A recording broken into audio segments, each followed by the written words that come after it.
Hello welcome to PR shows. ఈ మధ్య re release trend నడుస్తుంది. రీసెంట్ గా రీ రిలీజ్ అయిన సినిమా అందాల రాక్షసి. మీరు ఎంతమంది ఇప్పుడు ఫ్రెష్ గా చూసారు? ఆ రిలీజ్ అయినప్పుడు చూసి కూడా మళ్ళీ రీ రిలీజ్ కి ఎంతమంది వెళ్ళారు? అండ్ ఫ్రెష్ గా థియేటర్ లో ఫస్ట్ టైం చూస్తున్న వాళ్ళు ఎంతమంది? కామెంట్స్ లో షేర్ చేయండి. యాక్చువల్లీ ఈ సినిమా రిలీజ్ అయినప్పుడు పెద్ద ఫ్లాప్, కానీ ఇప్పుడు రీ రిలీజ్ కి బుకింగ్స్ అప్పటికన్నా చాలా ఎక్కువ. అప్పుడు ఫ్లాప్ చేసిన ఆడియన్స్ ఇప్పుడు ఈ మూవీ చూడడానికి దేనికి ఇంట్రెస్ట్ చూపిస్తున్నారు అనేది నా ఒపీనియన్ చెప్పాలని చేస్తున్న వీడియో ఇది.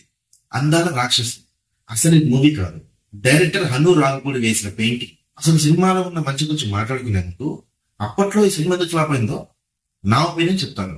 ఈ మూవీకి పెద్ద మైనస్ ఏంటంటే ఫస్ట్ హాఫ్ చాలా ల్యాక్ అవుతుంది. ఆడియన్స్ పేషెన్స్ ని టెస్ట్ చేసినట్టు అనిపిస్తుంది. నెక్స్ట్ వచ్చేసి రాహుల్ రవీంద్రన్ యాక్టింగ్.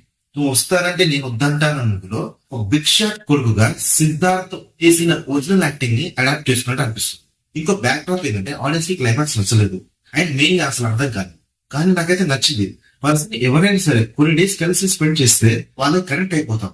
వాళ్ళు లేని కారణంతో చాలా డిస్టర్బ్ అయిపోతాం.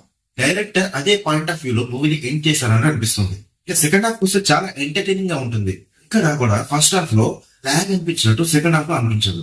అండ్ నవీన్ చంద్ర కొట్టేసాడు with match look and teasing లో వర్క్. అండ్ మూవీకి మెయిన్ అసెట్ వచ్చేసి రదర్ మ్యూజిక్. ఒక్కో పాట ఒక్కొక్క ఆనిమత్యం.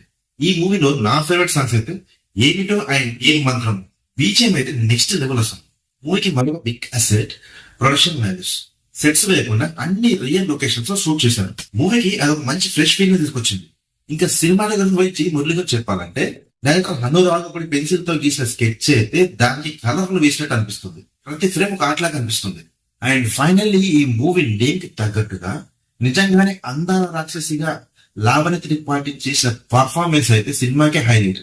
ఆ రోల్ కి ఆమె కాకుండా ఈ సినిమాకి నేను ఇంకొకరిని ఊహించుకోలేదు. అసలు ఆమెకి ఇది ఫస్ట్ అంటే నమ్మేలాగా అనిపించదు. నేనైతే ఫస్ట్ టైం జస్ట్ పోస్టర్ మీద లావణ్య త్రిపాఠి ఫేస్ చూసే మూవీకి వెళ్ళాల్సి వచ్చింది. సో ఇది నా ఒపీనియన్ ఆన్ అందాల రాక్షసి మూవీ. ఈ మూవీ మీద మీ ఎక్స్పీరియన్స్ ఏంటో కామెంట్స్ షేర్ చేయండి. Thank you for watching. See you in the next video.